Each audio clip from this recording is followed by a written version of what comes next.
High viewers.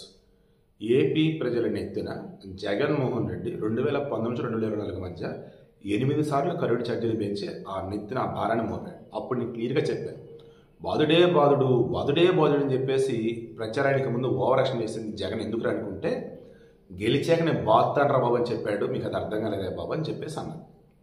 ఇప్పుడు చంద్రబాబు నాయుడు రేట్లు పెంచలా. విద్యుత్ బకాయిలు డిస్కమ్లకు సంచారం 12,632 కోట్లు ఉన్నాయి. ఈ లెక్క ఏపీఈఆర్సీ విద్యుత్ నియంత్రణ రెగ్యులేటర్ కమిషన్ వాళ్ళు మొత్తం చెప్పారు.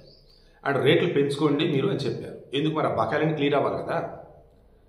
అయితే అప్పుడు సాక్షి వాళ్ళు వైసీపీలు హడావుడి ఇంకేమైనా రేట్లు పెంచేశాడు, ఇంకేమైనా రేట్లు పెంచలా. పెంచుకొని ఏపీఈఆర్సీ చెప్పింది, పెంచాలా లేదని వీళ్ళు డిస్కషన్స్లో ఉన్నారు. ఇంకేమైనా పెంచేశాడు. బాబు అంటేనే మాట తప్పుతాడు రకరకాలుగా.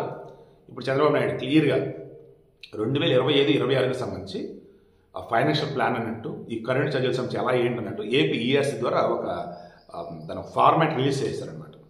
అసలు ఎంత కొన్నారు, ఎంత కమ్మారు, అండ్ ఇప్పుడు వచ్చేసి ఎంత భారం ఉంది ఏంటని. 12,632 కోట్లు భారం ఏదైతే ఉందో అది స్టేట్ గవర్నమెంట్ బేర్ చేయబోతుంది. ఏదో ఒక విధంగా డిస్కమ్లకి తాను అడ్జస్ట్ చేయబోతా అన్నారు. ఒక కస్టమర్, ఒక ఇంటిలో ఉన్నటువంటి వాళ్ళ మీద కూడా ఎట్టి పట్ల ₹1 కూడా భారం పడద్దు అనేది క్లారిటీ ఇచ్చేశారు. వెనకాల అదే విషయం. జగన్ హయాంలో అడ్డదిడ్డంగా రేట్లు పెంచుతూ పెట్టి కరెంట్ ఛార్జీలు అయినా సరే 12,600 కోట్లు భారం ఉంది ఇంకా రాష్ట్రం మీద డిస్కమ్లకు చెల్లించాల్సింది. ఇప్పుడు కరెంట్ ఛార్జీలు పెంచకపోతే చుక్కలు కనపడుతుంది ఇప్పుడు గవర్నమెంట్కి, అయినా సరే పెంచమన్నాడు. మరి ఉన్న బకాయిలు క్లియర్ చేస్తామంటున్నారు. మీకు అర్థమైందా? గతంలో కూడా ఇదే చెప్పారు. రేపు జగన్మోహన్ రెడ్డి ఓడిపోతాడు, నో డౌట్. కొత్తగా ఎవరు వచ్చినా సరే చుక్కలు కనపడితే వాళ్ళకి ఫైనాన్షియల్గా పీకలతో కూరుకుపోతారు వాళ్ళని. ఈ కరెంటు ఛార్జీలకు సంబంధించి ఇదిగో మరలా ఛార్జీలు పెంచరు, మీ మీద భారం వేయరు. వీళ్ళే ఎలా ఓవర్కమ్ చేస్తారంటో చూద్దాం.